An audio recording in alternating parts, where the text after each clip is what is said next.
আমাদের যে ভোট ভাতের কাজের মেহনতি মানুষের, ছাত্র জনতার, শ্রমিকের যে দাবি নিয়ে যে 17 বছর এই ফ্যাসিস্টের বিরুদ্ধে যুদ্ধ করেছি, সেই ভোটের অধিকার আমাদেরকে দিতে হবে, ফিরিয়ে দিতে হবে।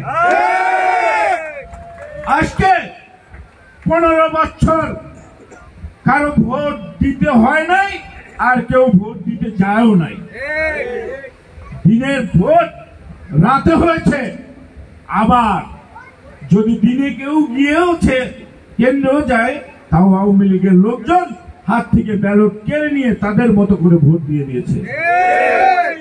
আমরা ভোট দিতে চাই যে ভোটের জন্য, যেই স্বাধীনতার জন্য, যেই গণতন্ত্রের জন্য আমার ভাইয়েরা জীবন দিয়েছে, রক্ত দিয়েছে, পঙ্গুত্ব বরণ করছে, অন্ধত্ব বরণ করছে, সেই ভাইয়েদের মুখে হাসি ফুটানোর জন্য ভোট ডিসেম্বরের মধ্যেই দিতে হবে। সরকার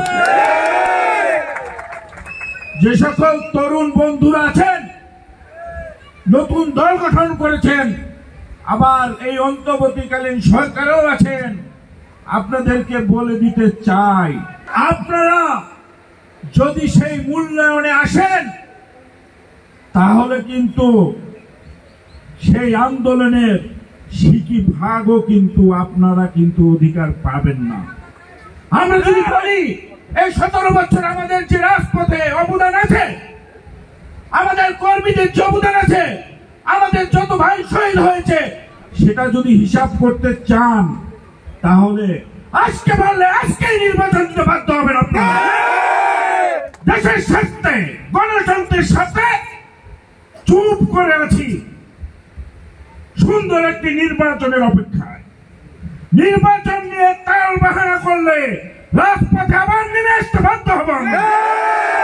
নির্বাচন দিতে হবে, নির্বাচনের সরকারের হাতে ক্ষমতা দিতে হবে, এই সরকারকে দিয়ে বিদায় নিতে হবে। আমরা চাই ডক্টর ইউনূস তার সম্মানিত সহিত সে বাংলাদেশের না সারা বিশ্বের মানুষের কাছে মাথা উঁচু করে দাঁড়াক। আমরা চাই বাংলাদেশে আবার একটি সুষ্ঠু নির্বাচন, জনাব তারেক রহমানের 31 দফা বাস্তবায়ন, যে তারেক রহমানের নেতৃত্বে যেভাবে জাতীয়তাবাদী শক্তি ঐক্যবদ্ধ ছিল, সেভাবে বাংলাদেশে একটি ঐক্যবদ্ধ ভাবে একটি সুন্দর নির্বাচন আমরা চাই।